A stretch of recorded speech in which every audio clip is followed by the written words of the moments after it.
Hi everyone, I'm Janice and welcome to our podcast series on tidying up HACCP with Rolf Ace. Rolf is well known in the food industry and has travelled extensively and audited thousands of HACCP studies. In our first episode of this series, we looked at the application of the first HACCP principle, which was all about conducting your hazard analysis.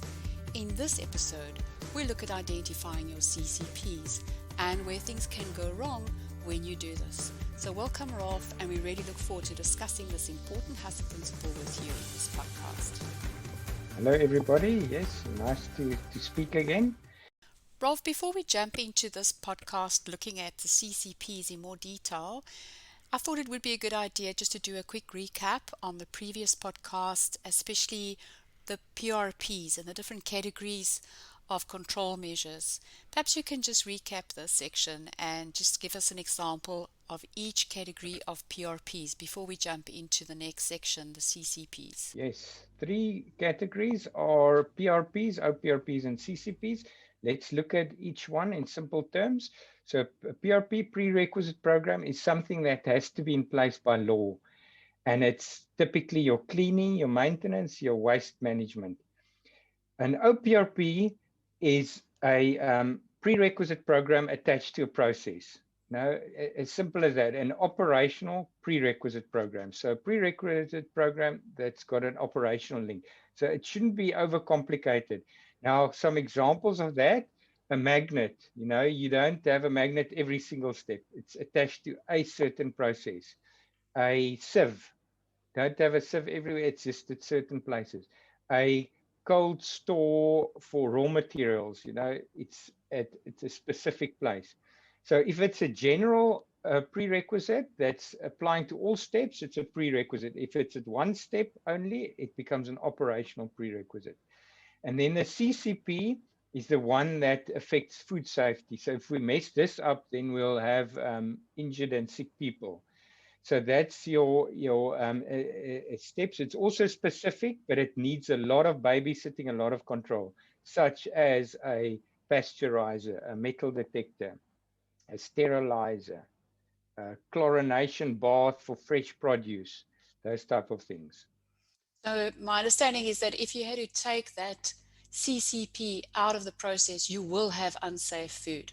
Whereas if you had to take the OPRP out, it could possibly still be safe. Correct. And the other point also is we mustn't get bogged down by semantics. No, it's not really what you call something, but how you control it. If one gets it wrong and you choose the wrong path on the decision tree or the decision table and you make something an OPRP and it should have been a CCP or a PRP and it should have been OPRP, it doesn't matter as long as you're controlling it and there's the discipline for controlling it on the work in the workplace, then it's fine, So yeah, the main thing, it's about the control, not the semantics. When it comes to determining your CCPs, Rolf, what are the pitfalls? I'm sure you've seen many mistakes made. Can you give us some examples of these mistakes that we make? So first pitfall, I would say, is overcomplicating and spending too much time on choosing CCPs and getting wound up in decision trees. Now, this is partially ISO's fault. Now, if you look at the old 2005 ISO standard, under clause 7.4.4, it gives these complicated requirements for an OPRP, and that was turned into decision trees and tables, and people just spent too much time. But now, luckily, what FSSC has done is they brought out a guidance document in November 2019, which gives a simple table of how to categorize your control measures, and it looks at feasibility of control at that point and the risk of failure of that control measure. And it's a lot easier now. So first one, overcomplication. Second one is missing a CCP completely. And an example I've seen here in our fishing industry here in the Cape is a batter bath in fish. Now, if you are making a battered fish product and you're putting the fish through the batter bath, it increases temperature through the day and it gets dirtier. and it could be a source of some nasty pathogens, and that is completely missed by a lot of companies in their HACCP plans. So yes, so on the one hand, overcomplicating and spending too much time in determining these CCPs, then on the other hand, just missing it completely. Does every food premises have to have a CCP? You don't have to know, and I can think of DCs, distribution centers, food contact packaging facilities. Um, they've got no CCPs or OPRPs typically. Then your flour and legumes, pulses, those kind of places would have maybe a few OPRPs. So many industries, particularly low risk ones, have no CCPs. And that brings me also to the downside of HACCP is it forces you to focus all your attention on the CCP, and that's the be all end all. And then you tend to lose focus of the prerequisites, and you forget about that, and that's neglected. Mm. So another topic that comes up all the time is metal. And I've also seen some people are scared of actually, even during their hazard analysis, identifying metal as a hazard, because then they think that they have to buy a metal detector. And so if the word metal comes up as a hazard, they say, no, it's not a hazard, because metal detectors are extremely expensive. If you do identify metal as a hazard, do you have to have a metal detector? And when is it necessary to go out and buy this metal detector that's so expensive? Yeah, the FSSC is their motto is flexibility and accountability. So there are guidelines with this the FSSC standards, but it gives you flexibility in risk-based thinking. So it doesn't say one has to have a metal detector. You need to determine the risk. Now, I would say from experience is if there's any moving parts. So if we're talking screw conveyors, those kind of things. Bucket elevators, there's chains that scrape, or ovens with belts that scrape, those kind of things, then you need one definitely. Also, if you're using sugar or salt. Now, I audit a lot of places, and the dirtiest are those two. And typically, and both are very corrosive. So a sugar refinery was built in the 1930s, and they're a bit low on maintenance, and there's rust everywhere, and you're getting it in the sugar. Same with salt. So if you're using a lot of any of those two, definitely you need a metal detector, or very strong magnets at many places. Right. So I would say yes, you need it, and also don't underestimate the risk of what can happen. There's a case study of a ready-to-eat company that lost 3.5 million just because there was metal in one of their raw materials. They had to recall a lot of product. So, Rolf, if a food plant does have a metal detector, is the metal detector always the CCP? Not necessarily. There might be two metal detectors on the same line. Typically, let's say in a baking process before the oven, and then one at packing at the end. Then the second one will be the CCP, because that's the critical one where it's your last control. So if the first one fails, you'll still get the metal at the second one. Other example is if you've got a metal detector in place to protect equipment, such as an extruder. No, extruders are expensive, and you don't want metal pieces in there. It's not a food safety risk because the particle size at the end of the extruder is such that the metal can't pass anyway, typically. So it's read solely for the equipment. Also, in extrusion of plastics in packaging, that's another example where you'll have a metal detector to protect the extruder, but it's not a CCP. Okay. So what about a kill step, such as a coffee bean roasting step in a coffee processing plant that is specifically designed to provide flavor to coffee via the roasting step, or a baking step in a bakery whereby cakes are baked in an oven? But this step also happens to destroy food pathogens. Does this mean that the baking or roasting step also becomes a CCP by default? Yes, I see that mistake a lot. And the key thing there is to consider is common sense must prevail. Now let's take, I'll get to the coffee bean one later, but let's take baking. You are now baking a bread. Now, what can go wrong? Let's say you under temperature by a few degrees, or the line is a bit fast, and your bread comes out raw at the other side, and it's raw dough. Are you going to sell that product? No. No. So you can never skip the oven. So you'll always go through the oven, and you only need about 60 to kill pathogens. So it will always get baked, and it will always kill the pathogens. You don't have to now go waste resources and call it a CCP and develop an extra checklist just for that step because the decision tree says it's a CCP. Okay. Similar with the coffee, why are we heat treating the coffee? For the flavor, for quality aspects. And again, it's not there for food safety. So that should be factored out. And besides, look at the final use. We're going to put the coffee into boiling water anyway. So all these things should be considered when one does CCP analyses. Okay. Is it possible that two companies can process exactly the same product and then end up with different CCPs in their plant? The question here is, whilst the product is exactly the same, is the process exactly the same? Is the equipment exactly the same? And so each piece of equipment has its own risks, own hang-up points for allergens, own metal-to-metal contact risks. So that needs to be factored in. And the one might have well-designed, hygienically designed equipment, the other one old, dilapidated equipment, and it will be a CCP for the one, not the other. So key thing is it's the process and not only the product. Okay. And the other thing just to mention there is there's actually not that many CCPs in industry going around. If you take out the pasteurizations, metal detectors, kill steps, chlorination baths, cooking steps, things like pH,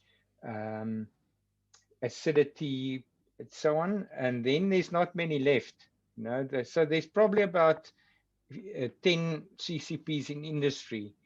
And yeah, it's not that complicated.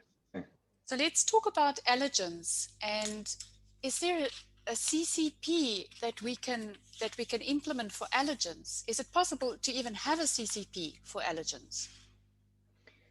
Here's a good way of thinking about it, whether something's really truly a CCP or not. And that is, would you, if you fail that step, will you go back and do something with the product? So in other words, hold the product or destroy the product or reprocess that product to get the risk out.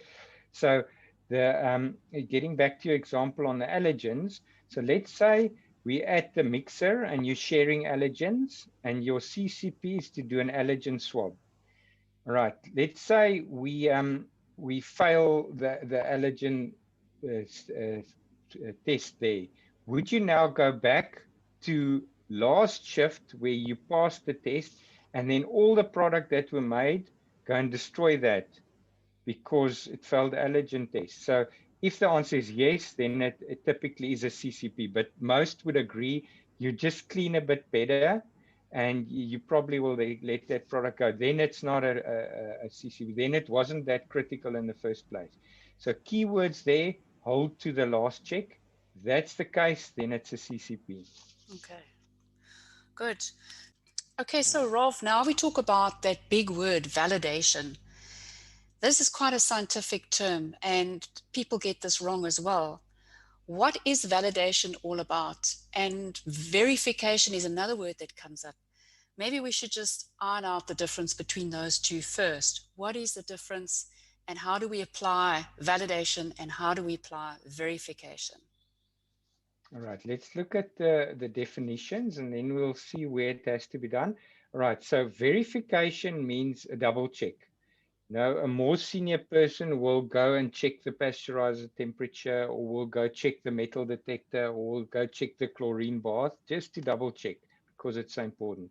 That's verification, or sign off the records, that type of thing. Okay, what is validation? Validation is answering the question, is this CCP effective? Is it working? and is it scientifically correct? So when will you do validation? So first off, when you're designing the process already at the R&D stages, you'll validate and you'll look at what bacteria and so on could grow in that product, and what do I need to destroy that? So there'll be an element of validation.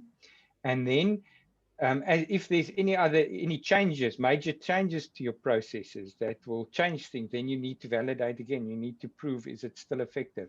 And then thereafter, based on history.